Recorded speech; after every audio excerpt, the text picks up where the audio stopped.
Alright, so we have a 2017 Dodge Journey with the message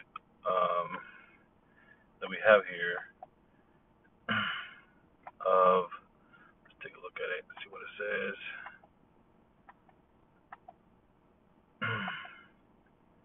Oil change due. We just did an oil change about 3 weeks ago, so it does not need an oil change. So how are we going to get rid of that? The car's running right now. We're going to turn it off. We'll turn the car off. We're going to do not press the brake. Do not step on the brake. We're going to turn it to the run. We'll hit 1.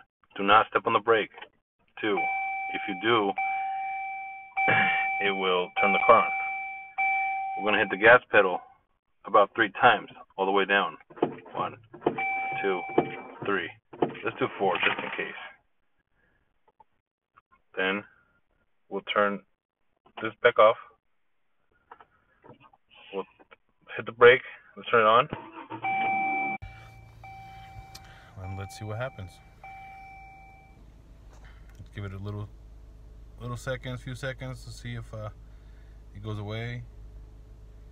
And looks like it's gone. Boom. That's how you do it.